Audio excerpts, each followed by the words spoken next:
નમસ્કાર વિદ્યાર્થી મિત્રો. ધોરણ 12 વિષય ગુજરાતી કાવ્ય છે ઉર્મિલા. વિદ્યાર્થી મિત્રો, ઉર્મિલા કોણ છે? તો આપણે જાણીએ જ છીએ કે રામાયણના દરેક પાત્રોથી આપ પરિચિત હશો. એમાં ભગવાન શ્રીરામના ભાઈ લક્ષ્મણ અને લક્ષ્મણના પત્ની એ ઉર્મિલા. જ્યારે શ્રીરામ ભગવાનને વનવાસ થયો ત્યારે તેમની સેવા કરવા માટે તેમના પત્ની સીતા માતા તૈયાર થયા કે હું પણ તમારી સાથે વનવાસ આવીશ. ત્યારે એક નાના ભાઈ તરીકેની ફરજ બજાવવા માટે લક્ષ્મણ પણ તૈયાર થાય છે કે ના, હું પણ તમારી સાથે વનવાસ આવું છું. ત્યારે પોતાના ભાઈની સેવા કરવા માટે, એટલે સીતારામની સેવા કરવા માટે લક્ષ્મણજી વનવાસ માટે તૈયાર થાય છે. અને આ વાતની જાણકારી તેમના પત્ની ઉર્મિલાને આપવા જાય છે. ત્યારે ઉર્મિલાની જે હાલત થાય છે, પતિના વિરહમાં કેવો સમય નીકળશે એવી ચિંતાથી એ પોતે પોતાનું માનસિકતા ગુમાવી બેસે છે અને થોડીક ક્ષણોમાં પોતાને પતિને દુઃખ ન પહોંચે એમ પતિવ્રતા નારી કે કોઈની સેવામાં હું બાધારૂપ ન બનું એમ સમજી ઉર્મિલા પોતાના પતિને સ્વસ્થતાથી અને સ્વચ્છતાથી એમને જવા માટેની જે અનુમતિ આપે છે. ત્યારે ઉર્મિલાનું જે મન અંદરથી ડંખી રહ્યું છે, એના મનને આ કાવ્યની અંદર વાચા આપવાનું કાર્ય કવિશ્રી બોટાદકરે કર્યું છે.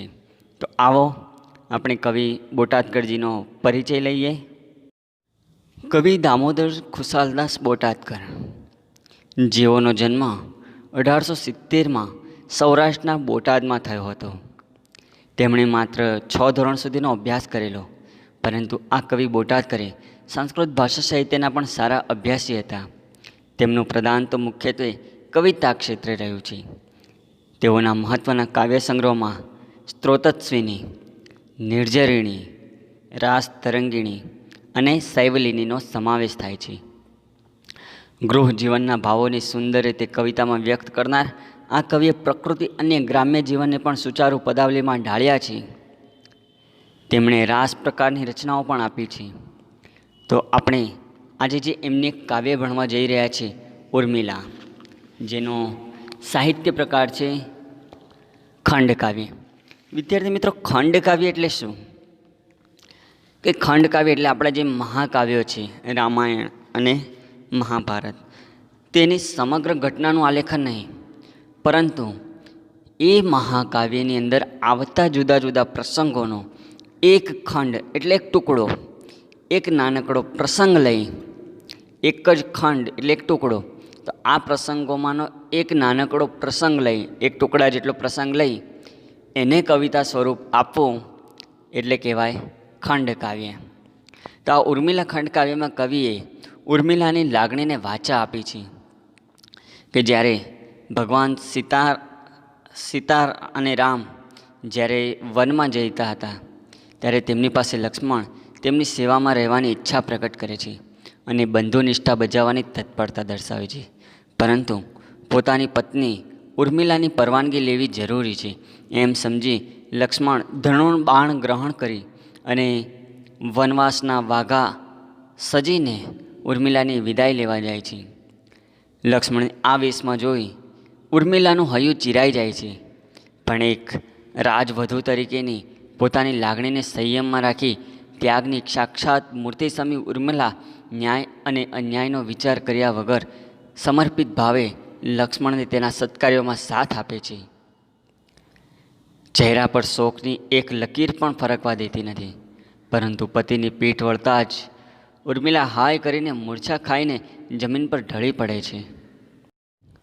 કવિએ આ ખંડકાવ્યમાં ઉર્મિલાની સૌને માટે આદર્શરૂપ મુઠ્ઠી ઉચેરી નારી તેમજ ભારતીય સમાજમાં અમર સ્થાન ધરાવતી દર્શાવી છે.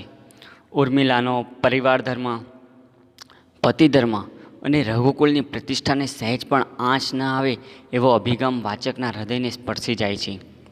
જ્યારે ખરેખર તો વનવાસ રામ ભગવાને જ થયો હતો, પરંતુ તેમના વિરહમાં માતા સીતા કઈ રીતે રહી શકે, એટલે તેમની સાથે રહી તેમની સેવા કરવાના અર્થે સીતા માતા પણ વનવાસ જવાનો નિર્ણય લે છે. કારણ કે એક પત્ની પોતાના પતિના વિરહમાં કઈ રીતે સુખ ભોગવી શકે. પરંતુ એમના ભાઈ લક્ષ્મણ પણ જ્યારે વનવાસનો નિર્ણય લે છે, પરંતુ કહે છે કે જો હું એમની સાથે જઈશ તો એમને સેવામાં કદાચ ખલેલ પહોંચે અને પત્ની પર ધ્યાન જાય, એટલે કહે છે કે એમના ભાઈની સેવામાં એ સંપૂર્ણ ધ્યાન આપી શકે અને નિશ્ચિત રહે એ માટે એ પોતાનો વિરહ સ્વીકારે છે.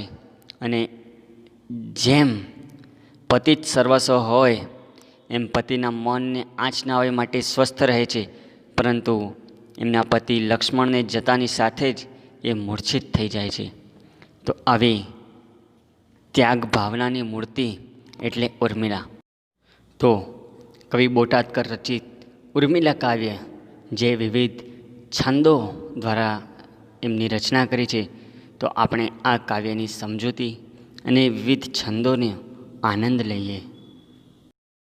તો વિદ્યાર્થી મિત્રો, મંદાક્રાંતા છંદમાં જે પહેલી કાવ્ય પંક્તિ આપી છે, તો આપણે થોડુંક છંદની વિશે માહિતી લઈ લઈએ કે મંદાક્રાંતા છંદ છે એમાં 17 અક્ષરો છે. એનું બંધારણ છે મ ભ ન ત ત ગા ગા, અને ચોથા અને 10મા અક્ષરે યતિ હોય છે. વિદ્યાર્થી મિત્રો, છંદ હંમેશા ગાઈને શીખાય. તો એની જે પહેલી પંક્તિ છે એ કઈ રીતે ગવાશે, અને દરેક છંદ આ જ ઢાળમાં એટલે આ જ રાગમાં ગવાશે. મંદાક્રાંતા છંદ કોઈ પણ હોય એનો હંમેશા રાગ આ રીતે જ આવે. શોકા ભેસે હૃદય ભરતી કંપતી ભીતિઓથી. ધ્યાનથી સાંભળો, ચોથા અને 10મા અક્ષરે યતિ આવશે. શોકા વેસે પહેલી યતિ, હૃદય ભરતી 10 અક્ષરથી ગયા એટલે યતિ, કંપતી ભીતિઓથી. ધ્યાનથી સાંભળજો, શોકા વેસે હૃદય ભરતી કંપતી ભીતિઓથી. તો વિદ્યાર્થી મિત્રો, આ રીતે દરેક પંક્તિ સમજવાની છે. આપણે હવે પહેલાં આ જે મંદાક્રાંતા છંદમાં રચેલી કવિ બોટાદકરની જે રચના આપી છે કે શોકા વેસે હૃદય ભરતી કંપતી ભીતિઓથી ને ચિંતથી જ્વલિત બનતી સંભ્રમે વ્યગ્ર થાતી. વિદ્યાર્થી મિત્રો, આ જે પ્રથમ જે પંક્તિ મેં કહી હતી શોકા વેસે હૃદય ભરતી, તો એની અંદર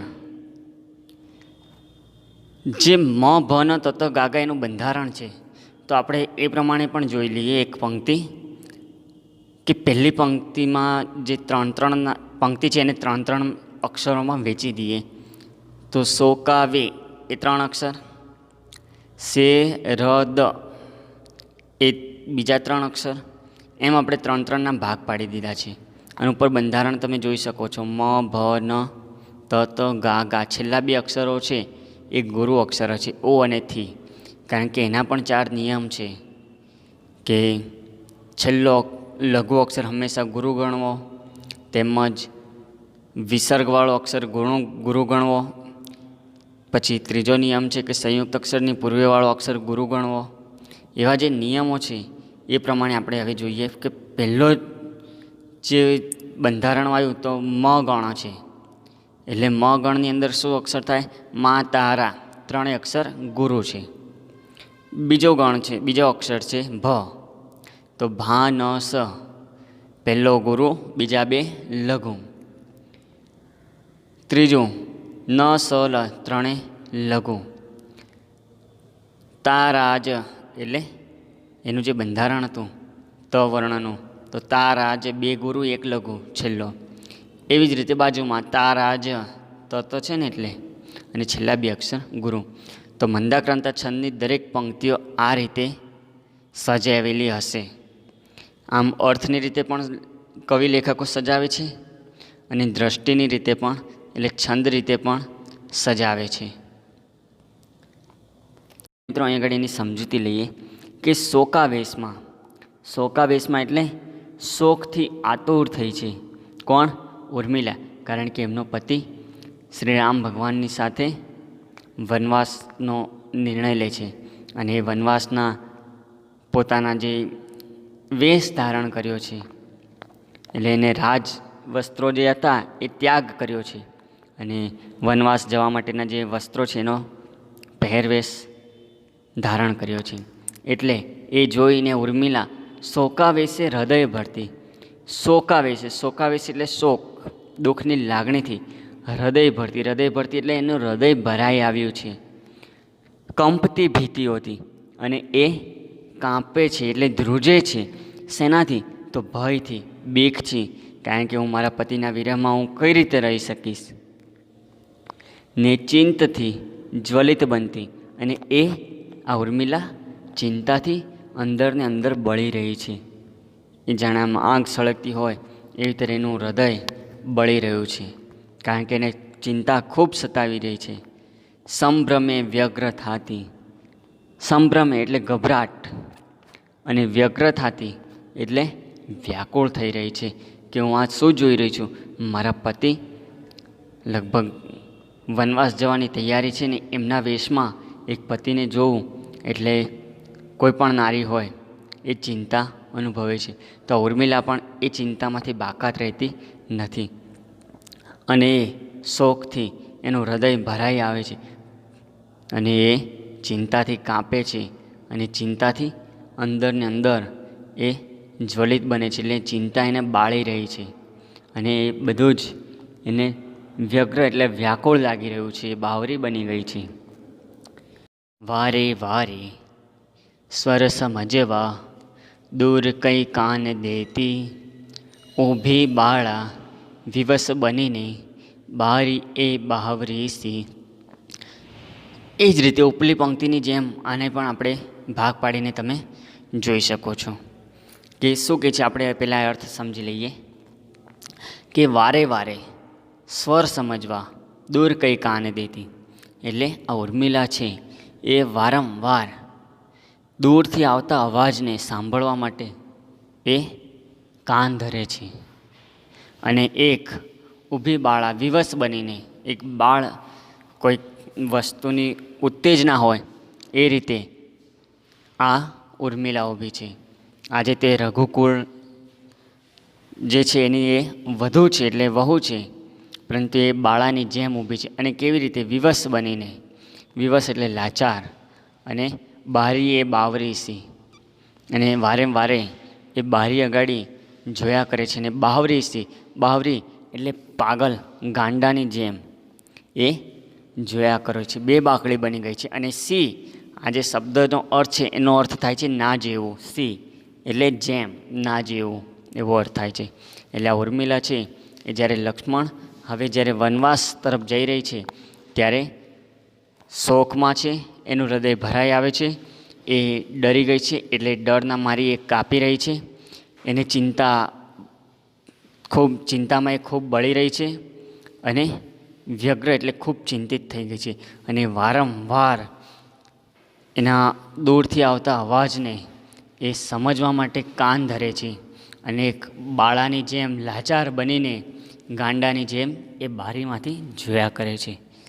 એ બારી આગળ ઊભી છે બે બાકડી બનીને. વિદ્યાર્થી મિત્રો, અહીં બીજો છંદ આપ્યો છે અનુષ્ટુપ છંદમાં. તો પહેલાં આપણે અનુષ્ટુપ છંદ વિશે થોડી માહિતી લઈ લઈએ કે અનુષ્ટુપ છંદ છે એ બે પંક્તિમાં રચેલું હોય છે. દરેક પંક્તિની અંદર એટલે કુલ 4 ચરણ હોય છે. દેખો અહીં ચરણ બતાવું. ધનુર્બાણ ગ્રહી હાથે એક ચરણ. બીજું ચરણ છે ને વાઘા વનનાસજી, એ બીજું ચરણ. દૂરથી આવતો દેખે એ ત્રીજું ચરણ છે, અને વહાલાને કંઈક વેગથી. એમ કુલ 4 ચરણ અનુષ્ટુપ છંદમાં હોય છે. હવે અનુષ્ટુપ છંદ એ કઈ રીતે ઓળખાય છે વિદ્યાર્થી મિત્રો? તો ધ્યાન રાખો કે પહેલો અને ત્રીજો જે છંદ, જે પંક્તિ જોઈ રહ્યા છો તમે, જે ચરણ જોઈ રહ્યા છો, પહેલો અને ત્રીજો, એની અંદર જે 5મો અક્ષર હોય છે એ લઘુ હોય છે, અને 6ઠ્ઠો અને 7મો ગુરુ અક્ષર હોય છે. આ જ રીતે બીજી અને ચોથી જે ચોથો જે ચરણ છે, બીજો અને ચોથો, એની અંદર સાતમો અક્ષર હોય છે એ હંમેશા લઘુ હોય છે. એટલે અનુષ્ટુપ છંદ એ 16 લીટીના એવા 2, એમ કુલ આખી જ પંક્તિની અંદર 32 અક્ષર હોય. એના 4 ચરણ હોય. એની અંદર પહેલો અને ત્રીજાની અંદર 5, 6, 7 અનુક્રમે લઘુ ગુરુ ગુરુ, અને બીજો અને ચોથો એની અંદર સાતમો અક્ષર લઘુ હોય છે. તો આ અનુષ્ટુપ છંદની ઓળખ થઈ. તો હવે આપણે એને સમજીએ કે ધનુર્બાણ ગ્રહી હાથે ને વાઘા વન ના સજી. આ જ્યારે લક્ષ્મણ વનવાસનો નિર્ણય લે છે ભાઈની સેવા કરવા માટે, હવે એ લક્ષ્મણે હાથમાં ધનુર્બાણ ગ્રહણ કર્યું છે. ધનુર્બાણ ગ્રહી એટલે ગ્રહણ કરવું, હાથે એટલે હાથમાં, એને હાથમાં ધનુર્બાણ ગ્રહણ કર્યું છે. ને વાઘા વન ના સજી. વાઘા એટલે વસ્ત્ર. ઈશ્વરને આપણે જે વાઘા પહેરાવીએ, વસ્ત્ર પહેરાય, એને કહેવાય છે વાઘા. એટલે આ લક્ષ્મણે જે એના રાજપુરુષ જે પહેરતા હોય, એ મહેલની અંદર તો જે વસ્ત્રો પહેરતા હતા એ રાજવસ્ત્રો ઉતારી દીધા છે અને હવે વનના વસ્ત્રો પહેર્યા છે, એટલે વાઘા પહેર્યા છે. વાઘા વનના સજી દૂરથી આવતો દેખી. એટલે આ ઉર્મિલા પોતાના પતિને, પોતાના વહાલાને દૂરથી આવતો દેખે છે. દૂરથી આવતો દેખે વહાલાને કંઈક વેગથી. અને લક્ષ્મણ આવા હાથમાં ધનુર્બાણ અને વનના વાઘા પહેરીને દૂરથી વેગથી આવી રહ્યો છે કે ઉર્મિલાને હું પોતાની પત્નીને મળી લઉં. એટલે કે છે કે વહાલાને કંઈક વેગથી. અને આ દ્રશ્ય ઉર્મિલા જોઈ રહી છે. ચિરાયું ચિત્ત ઓચિંતું. એટલે આ તો ભારતીય નારી પોતાના પતિના વિરહમાં કઈ રીતે રહી શકે? એટલે ઉર્મિલા એનું ચિત્ત ચિરાયું છે. એટલે એનું ચિત્ત એટલે મન, એનું મન ચિરાઈ જાય છે. એને એક આઘાત લાગે છે. વ્રજપાત થયો શિરે. અને વ્રજના આઘાત જેવો એને એક ચિંતા થઈ રહી છે. વ્રજાઘાત થયો છે એને. ઢળતી સહસા ઊભી. સહસા એટલે તુરંત. અને એ આવી ચિંતામાં એ બેભાન થઈ જાય છે, મૂર્છિત થઈ જાય છે. અને ઢળતી સહસા ઊભી. એ ઊભી હતી તો તરત જ એ મૂર્છિત થઈને ઢળી પડે છે. સંકષ્ટે ગ્રહી દ્વારને. અને પછી તરત જ એમ વિચારે છે કે કદાચ જો હું મૂર્છિત થઈ જઈશ, હું હિંમત હારી જઈશ, પોતાના મન ઉપર જો ચિંતા બતાડીશ તો કદાચ લક્ષ્મણને ઉર્મિલાની ચિંતા થશે, મારી ચિંતા થશે, એમ સમજી અને એ સ્વસ્થ થાય છે કે એમને એમના ભાઈની સેવામાં કોઈ જ તકલીફ ના રહે અને નિશ્ચિત રહીને ભાઈ ભાભીની સેવા કરે. અને કદાચ જો મારી ચિંતા કરશે તો એમને ત્યાં વનવાસમાં ચિત્ત નહીં લાગે અને ભાઈની સેવા પણ હૃદયપૂર્વક નહીં કરી શકે અને એમને હંમેશા મારી એટલે ઉર્મિલાની ચિંતા સતાયા કરશે. એમ મનમાં વિચાર કરી સંકષ્ટે ગ્રહી દ્વારને. અને પછી તુરંત જ એ સ્વસ્થ થાય છે અને સંકષ્ટે એટલે મહા મુશ્કેલીથી દ્વારને પકડીને ઊભી થાય છે. ખરેખર તો એ મૂર્છિત થઈ હતી, પરંતુ તરત જ એ સ્વસ્થ થઈ જાય છે કે ના, મારે લક્ષ્મણને આવી ચિંતા બતાડવી નથી કે ત્યાં વનમાં પણ મારી ચિંતા કરીએ. એટલે કે છે કે એને પ્રેમથી હું વનમાં જવાની અનુમતિ આપું. એવી જ રીતે છે અહીંયા આગળ બીજો ભાગ. હજારો વસમાં તર્કો અંતરે ઉદ્ભવી રહ્યા. હજારો વસમાં તર્કો અંતરે ઉદ્ભવી રહ્યા. તો એ ધૈર્ય ધરી ઊભી સ્વામીને સન્મુખ થવા. શું કહે છે કે હજારો વસમાં તર્કો. અહીંયા આગળ ઉર્મિલાને અનેક તર્ક થઈ રહ્યા છે કે હું એમના વગર કઈ રીતે રહી શકીશ. અને વસમાં એટલે કપરા, કઠિન એ તર્ક કરી રહી છે. તર્ક કરવા યોગ્ય છે, પરંતુ અહીં તર્ક કેવા આવે છે આવા સમયે? વસમાં આવે છે એટલે કપરા, મુશ્કેલીથી ન કરવાનો વિચાર આવે છે કે શું થશે એમ ચિંતા માં એને ન કરવાના વિચાર આવે છે. એટલે હજારો વર્ષમાં તર્કો અંતર એટલે હૃદયમાં ઉદ્ભવી રહ્યા છે. આ ઉર્મિલાના હૃદયમાં અનેક તર્ક ઊભા થઈ રહ્યા છે કે શું થશે, એમના વિરહમાં હું શું કરીશ, એમની શું હાલત હશે, એમની શું ખાશે, શું પીશે, એમ અનેક ચિંતાઓ, અનેક તર્ક આ ઉર્મિલા કરી રહી છે. એટલે હજારો વર્ષમાં તર્કો અંતરે ઉદ્ભવી રહ્યા, તોય ધૈર્ય ધરી ઊભી સ્વામીને સન્મુખી થવા. અને છતાં પણ આ તો ભારતીય નારી, આ ભારતીય નારી એ તો એક શક્તિ છે. આટલી બધી ચિંતા હોવા છતાં પણ એ ધૈર્ય એટલે ધીરજ ધરીને સ્વામીને મળવા સન્મુખ થઈ એમની સામે સન્મુખ ઊભી રહી છે. એટલે એમની પતિની સામે, લક્ષ્મણની સામે આ ઉર્મિલા ઊભી રહી છે. અને આગળ કહે છે, કૃતા અપરાધ સો આવી ઊભો દીન મુખે પતિ. કૃતા અપરાધ એટલે અપરાધ કર્યો હોય એ રીતે. કૃતા અપરાધ વત્તા કૃત એટલે ક્રિયા કરનાર, કર્તરી તરીકે અહીં વાપર્યું છે કે કૃતા અપરાધ શું. કૃતા અપરાધ એટલે અપરાધ કરનાર, જેણે અપરાધ કર્યો હોય એવો. સો એટલે ના જેમ. હવે લક્ષ્મણ પણ એમની પાસે આવીને ઊભા છે. એક તરફ ઉર્મિલા છે અને એક તરફ લક્ષ્મણ છે. તો બંને આ એકબીજાને જોઈ રહ્યા છે, પરંતુ લક્ષ્મણને પણ એમના હૃદયમાં પણ ચિંતા છે કે હું મારી પત્ની ઉર્મિલાને કઈ રીતે મળી શકું છું. કદાચ મારાથી શબ્દો પણ ન નીકળે. અને એ ચિંતાથી એવી રીતે ઊભા છે જાણે એમણે અપરાધ કર્યો હોય. સો એટલે નાજેબ, જાણે એક અપરાધી હોય એવી રીતે આ લક્ષ્મણ ઉર્મિલાની સામે ઊભા છે. કૃતા અપરાધ સો આવી ઊભો. અને કેવી રીતે તો કે છે દીન મુખે. દીન, દને દીર્ઘઈ દીન એટલે ગરીબ, અને દને રસ્વઈ ઈ એટલે દિવસ. તો કે છે કે દીન મુખે આ પતિ એટલે ઉર્મિલાનો પતિ ઉર્મિલાની સામે ઊભો છે લાચાર થઈને કે તમે મને વનવાસ જવાની અનુમતિ આપો, રજા આપો. અને સંબોધી સ્નેહના શબ્દો વડે ધીમે વિવેકથી. અને પોતાની પત્નીને વહાલી એવા શબ્દોથી સ્નેહથી સંબોધી અને ધીમેથી વિવેકથી એ વન તરફ જવાની અનુમતિ એટલે રજા માંગે છે. અહીંયા આગળ વિદ્યાર્થી મિત્રો આ બે છંદો છે, બંનેને છંદબદ્ધ રીતે જ આપણે સમજવાના છે. આગળ એક આવો બીજો છંદ આપ્યો છે શાર્દુલ વિક્રીડિત.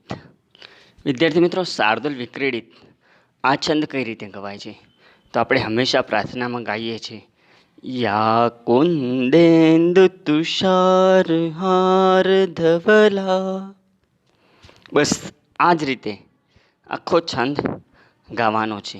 અહીં આગળ જે છંદ આપેલો છે કે વહાલી જાય રઘુપતિ વન વિશે સીતા જતા સંગમાં, એ કઈ રીતે ગવાશે? વાલી જાય રઘુપતિ વન વિશે સીતા જતા સંગમાં, તેના સેવન કાજ સંગ વસવા મારે જવું સર્વથા. આ રીતે શાર્દુલ વિક્રીડિતનો રાગ છે. હવે આપણે જોઈએ શાર્દુલ વિક્રીડિત એનું બંધારણ કઈ રીતનું છે, એના અક્ષર કેટલા છે. તો એમાં 19 અક્ષરો છે. તેનું બંધારણ છે મ સ જ સ તત ગા, મ સ જ સ તત ગા, અને 12મા અક્ષરે યતિ છે. તો અહીં આગળ જે આપણે પહેલી પંક્તિ જોઈએ તો એને આપણે આ બંધારણ પ્રમાણે કઈ રીતે સેટ કરીને આપણે જોવાની છે એ જ રીતે જોઈએ. તો વાહલી જા એ 3 અક્ષરને આપણે ભાગ પાડી દઈએ તો પહેલું અક્ષર પહેલો મ બંધારણ છે તો વાહલી જા, પછી ય રઘુ, પતિ વ, એમ 3 અક્ષરમાં તમે જોઈ શકો છો આખી પંક્તિ. તો હવે એની અંદર છે બંધારણ આ લીધું મ સ જ સ તત ગા, એટલે મ બંધારણના પછીના 3 અક્ષર જોઈએ એટલે મા તારા. તો વાહલી જા 3 અક્ષરો ગુરુ છે એટલે મા તારા એ બંધારણમાં સેટ થઈ જાય છે. એટલે પછી બીજા નંબરે છે ય રઘુ. તો ય એટલે લઘુ અક્ષર છે, બીજો અક્ષર પણ, અને છેલ્લો અક્ષર ગુરુ. તો અહીં આગળ આપણે રઘુ જે શબ્દ છે એની અંદર ઘ છે, ઘને રસ્વઈ ઉ, આ ખરેખર લઘુ અક્ષર છે, પરંતુ કવિએ અહીંયા છૂટ લીધી છે, એટલે ક્યાંક અપવાદ પણ જોવા મળે છે. તો સ લ ગા. પછી આગળ જઈએ પ તી વ. તો જ ભાન. અહીંયા આગળ આ પ તી, તો એમાં તને રસ્વઈ ઈ છે એ ખરેખર લઘુ અક્ષર છે, પરંતુ અહીંયા પણ કવિએ છોટ લીધી છે. આ પંક્તિની અંદર બે જગ્યાએ કવિએ છોટ લીધી છે, એટલે આપણને ક્યાંક ક્યાંક અપવાદ જોવા મળે. જો આખો જ કહેવાનો ભાવાર્થ આવી જતો હોય કે કવિઓનો, પરંતુ એ લોકો જ્યારે છંદબદ્ધ રીતે રજૂ કરે છે તો અમુક જગ્યાએ નિયમથી પર જાય છે એ લોકો. તો અહીં આગળ રઘુ શબ્દમાં અને પતિ, તો આ રઘુ શબ્દમાં ઘુ અને પતિ શબ્દમાં તી, આ બે જગ્યાએ કવિએ છૂટ લીધી છે. તો જ ભાન, ખરેખર આ ભા છે એ લઘુ અક્ષર ગણાય છે અહીંયા આગળ, કારણ કે તને રસ્વઈ છે. જો દીર્ઘઈ હોતી તો ભા નિયમ પ્રમાણે આવી શકતો. આગળ જોઈએ ન વિશે. તો સ લ ગા એ બરોબર છે, કારણ કે ન છે લઘુ અક્ષર છે, લ છે, આ લ છે એ પણ અહીં પણ કવિએ છૂટ લીધી છે, એટલે એક પંક્તિમાં 3 જગ્યાએ કવિએ છૂટ લીધી છે. અને શે એ ખરેખર શને એક માત્રા છે, એટલે ગુરુ અક્ષર. અને સીતા જ આપણે 3 અક્ષર જ લેવાના છે, એટલે તારા જ એ પણ સેટ થાય. એવી જ રીતે તા સંગમાં, સીતા જતા સંગમાં, તો તારા જ, અને છેલ્લે ગુરુ અક્ષર એટલે માં. તો અહીં આગળ કવિએ 3 જગ્યાએ છૂટ લીધી છે. આપણે જોઈ શકીએ છીએ રઘુના ઘની અંદર, પતિના તીની અંદર, અને વિશેમાં વને દીર્ઘઈ આ રસ્વઈ છે એની અંદર 3 જગ્યાએ કવિએ છૂટ લીધી છે. આવી જ રીતે જોઈએ નીચેની પંક્તિ, એટલે થોડી આપણને વધારે સમજ મળી જાય. તેના સેવન કાજ સંગ વસવા મારે જવું સર્વથા. તો આ જ રીતે 3 અક્ષરમાં સેટ કરીએ છીએ. તો પહેલું બંધારણ છે મા તારા, એટલે પહેલું આપણા જે મસ જસ તત ગા છે ને, એમાંથી પહેલો અક્ષર લઈએ મ, એટલે મની પછાડીના 2 અક્ષર એટલે મા તારા, 3 અક્ષર ગુરુ જોવાય જ છે.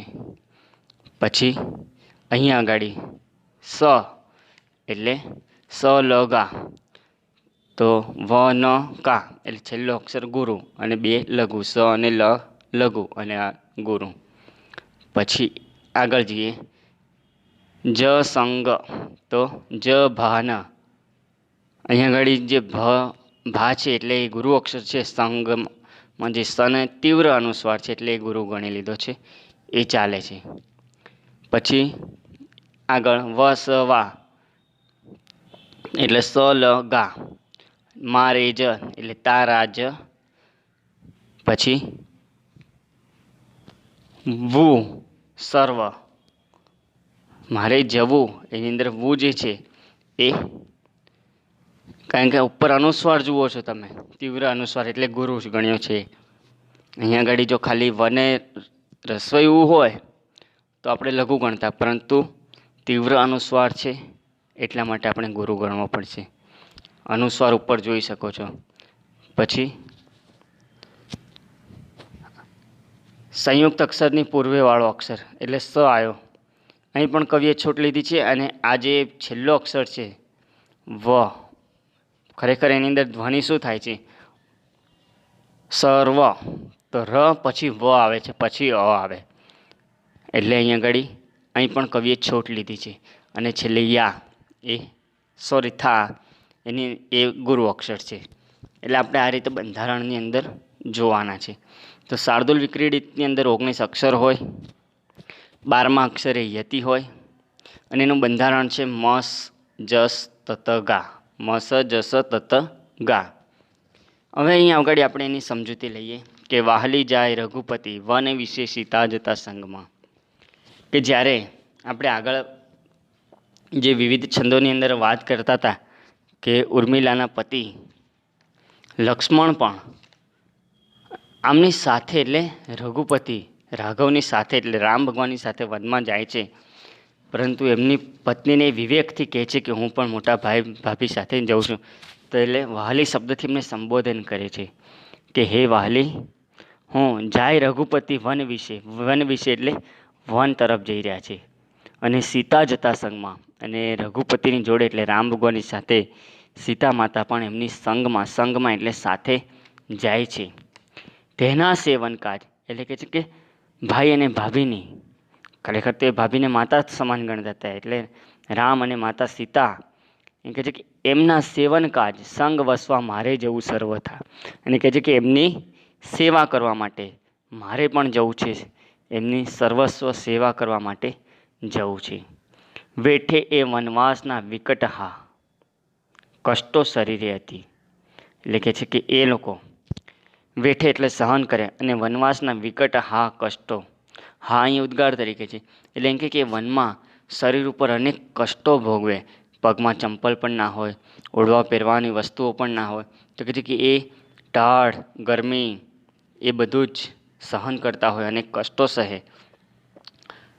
અને અતિ એટલે વધારે, એટલે કે છે કે ભાઈ ભાભી શ્રી રામ ભગવાન વનવાસમાં અતિ એટલે વધારે કષ્ટો સહન કરે ને હું મહેલ વિશે વસુ સુખ થકી, અને કહે છે કે હું મહેલની અંદર સુખ કઈ રીતે ભોગવી શકું એ યોગ્ય ભાષે નથી, એટલે કહે છે કે આ વસ્તુ મને યોગ્ય લાગતું નથી.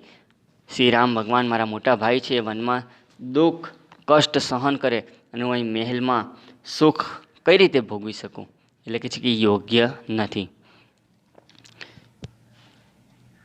આગળ આ છંદમાં વાત કરે છે, આવ્યો સંમતિ યાચવા તુજ તણી ધર્મ કાર્ય પ્રિય, અને કહે છે કે હે પ્રિય, હે વહાલી, હું આવ્યો છું તારી પાસે. સંમોક છે એકબીજા, લક્ષ્મણ અને તેમના પત્ની ઉર્મિલા એકબીજાની સામે જોઈ રહ્યા છે, અને કહે છે કે આવ્યો સંમતિ યાચવા એટલે અરજી કરવા, વિનંતી કરવા, અને કહે છે કે હું ભાઈ ભાભીની સેવા કરવા જઉં વનવાસમાં, તો તમારી સંમતિ લેવા આવ્યો છું. તું જ તણી ધર્મ કાર્ય પ્રિય, અને કહે છે કે આ ધર્મ કાર્ય તારાથી જ શક્ય બનશે, કારણ કે આ તો ભારતીય નારી કહેવાય, જો પતિને ધારે તો ઈશ્વર પણ બનાવી શકે, અને કદાચ વિફરે અથવા ક્રોધિત થાય કે કોઈક એના લક્ષણો પ્રમાણે જો કદાચ અવગુણ આદરે તો મનુષ્યને ઉપરથી નીચે તરફ પણ પાડી શકે છે. એટલે કહે છે કે લક્ષ્મણ કહે છે ઉર્મિલાને એના પત્નીને કે આ ધર્મ કાર્યનું પ્રિય કાર્ય છે એ તારા થકી જ સાર્થક થઈ શકે છે.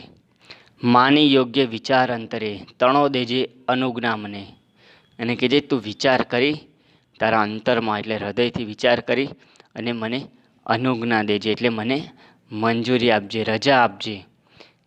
ના તારો અપરાધ આમ તેજવા જેવો લગારે થયો. શું કહે છે લક્ષ્મણ એમના પત્ની ઉર્મિલાને? એકદમ વિવેકથી વાત કરે છે, કહે છે કે તું હૃદયપૂર્વક મને મંજૂરી આપજે, અને કહે છે કે તું એવું ના વિચારતી કે હું તને ત્યાગ કરવા એટલે તેને ત્યજવાનો અપરાધ કરી રહ્યો છું. ખરેખર પતિ પત્ની સાથે રહે, સજોડે રહે, પરંતુ કહે છે કે હું તો બંધુ ભાવે એટલે મોટા ભાઈ રામની સેવા કરવા માટે હું તારો ત્યાગ કરું છું, પરંતુ તું દિલમાં કદાચ એવું ના સમજતી કે લક્ષ્મણ છે મારો ત્યાગ કરે છે, એટલે એમ કે એમ સમજી મને અપરાધી ના સમજતી. ના તારો અપરાધ આમ ત્યજવા જેવો લગારે થયો, એટલે કે હું તો ભાઈની સેવા કરવા માટે જઈ રહ્યો છું, બાકી મારા મનમાં એવું કશું જ નથી કે હું ઉર્મિલાનો ત્યાગ કરું.